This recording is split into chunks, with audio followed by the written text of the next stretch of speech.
I'm listening to all the Dak stuff and demanded $40 million, which has been disputed. It doesn't really matter when you get into a contract negotiation. There's a bunch of stuff thrown out there. You throw out numbers. It doesn't matter if Dak did demand $40 million, okay? It doesn't really matter. That's not what he's going to sign for. And when you get into contract negotiations, you just throw stuff out there. I've been out there. You ask for stuff you know you're not going to get. You ask for stuff you think you're going to get. You ask for stuff you're pretty sure you're going to get. He's not going to get $40 million. Who cares what he asked for? The bottom line is, where does he land? Okay? But the way the Cowboys are handling this is not nearly as good as the way the Philadelphia Eagles handled this. Remember the day Carson Wentz signed his deal? We were like, we didn't even know they were working on it. And they signed it, and they'll make $32 million a year, and it doesn't even start for 2 more years. So by the time Carson Wentz is in the middle of his contract, you're going to be saying, not a bad contract. That's a reasonable contract. But I like the way Philadelphia did their business. And by the way, in the NBA, I care about your stars. Where do the stars go? I like the Clippers this year. I like the Lakers this year. Where do your stars go? But in the NFL, you know how in baseball they always talk about you got to be good up the middle? Catcher, pitcher, shortstop, second base, center fielder. In baseball, you got to be good up the middle. In the NFL, you got to be good in 4 spots. Owner, GM, coach, quarterback. This is why I think the Philadelphia Eagles will dominate their division and dominate the Cowboys for the next year. Jeffrey Lurie, the owner, Howie Roseman, the GM, Doug Peterson, the coach, and Carson Wentz, to me, are all B+ or A. And if you're a B+ or A in the big 4 spots, owner, GM, coach, quarterback, you are a Super Bowl contender. This is why I find the Dallas Cowboys, for me, has always been a very difficult team to evaluate. Jerry Jones, I think he's a good businessman. I don't like his football stuff. Stephen Jones, I actually think he's the best of the 4, but I'm not sure he always has the right call. Jason Garrett, Dak Prescott, like him, don't love him.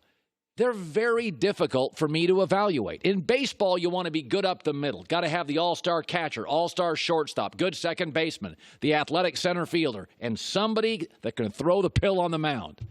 But in football, it's all about the big 4, owner, GM, quarterback, and coach. In Dallas, this is why I struggle with Cleveland.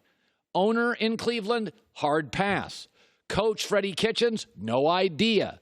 GM John Dorsey, loud, ego, rigid, doesn't care about character. Not my favorite. Baker, talented. He may be the best of the 4, actually.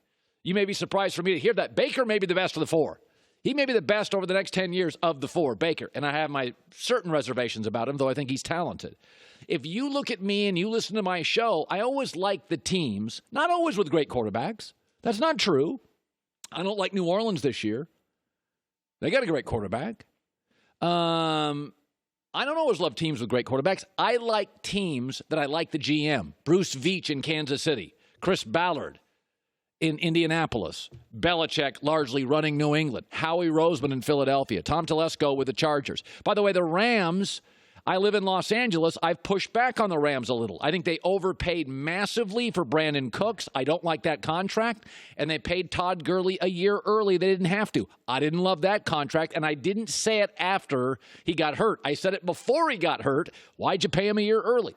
I think the Rams, when they eventually have to pay Jared Goff, will have to overcome those bad contracts. This is my problem. Watch how the Cowboys are handling the Dak situation. And then watch the Mahomes deal in Kansas City. You know what's going to happen one day in the next year? We're going to wake up. I'm going to come to this show, and he's going to have signed a deal, and nobody will have talked about it. Bruce Veach will have signed a deal. We're like, oh, they already got it done. Just like Philadelphia did. Just like the Colts and Chris Ballard will do eventually to Andrew Luck. Okay, I don't even know the Chargers deal with Phillip Rivers. Like, the way the Cowboys are handling it is why I always find them the hardest team in the NFL to evaluate. The owner, I know he's a good businessman, but I think he's too meddling. Stephen Jones is the best of the 4, but I don't know if he always has the final say. Jason Garrett, I like. I think he's more than capable, but not top 5. And Dak, somewhere in the middle of the NFL, although I do think he has A, leadership qualities. I don't think you can dispute that at this point. So the way the Cowboys are handling this is the reason I like the way the Eagles handled their business with their quarterback, and it's why I think they dominate the division for the next 10 years. Your big four. Let me segue to this. I am not a day trader. I do not check my 401k regularly. I don't try to time the stock market. I do dollar cost averaging. Every month, send a check.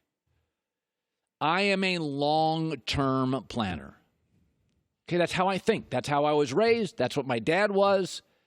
I don't worry about how I feel this morning. Did I have a good month? When I check my TV ratings, I don't go day to day. I go year to year. Maybe at most quarter to quarter. So I don't fall in love because somebody has a good week, a good day, a good press conference, a good pass. Fans are highly emotional. That's what they do. I love Sam Darnold. In the last 3 years, there have been 11 quarterbacks drafted early. I'll list them all for you. Kyler Murray, Daniel Jones, Dwayne Haskins, Baker Mayfield, Sam Darnold, Josh Allen, Josh Rosen, Lamar Jackson, Mitch Trubisky, Patrick Mahomes, Deshaun Watson. There are 2 I love. Patrick Mahomes, number 1, and Sam Darnold, number 2. I think over the next 12 years, I'm not a day trader. I don't check my 401k regularly. I do not time the stock market. Patrick Mahomes, over the next 12 years, will be the best of all those quarterbacks. Sam Darnold will be the second best. But Colin, last year means nothing. Pro Football Focus, the last month, the last 4 games of last year, Sam Darnold was the highest graded quarterback in the league with nothing to work with.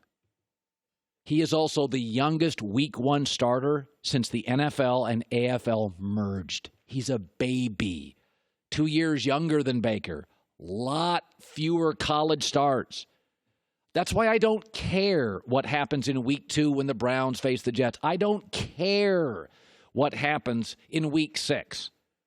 Of the last 11 quarterbacks taken, Mahomes, to me, will be the first ballot Hall of Fame legend.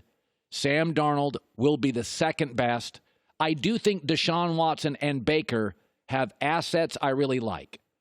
But I don't think Deshaun is a naturally brilliant thrower. I worry about his injuries, and I don't trust Houston up front protecting him.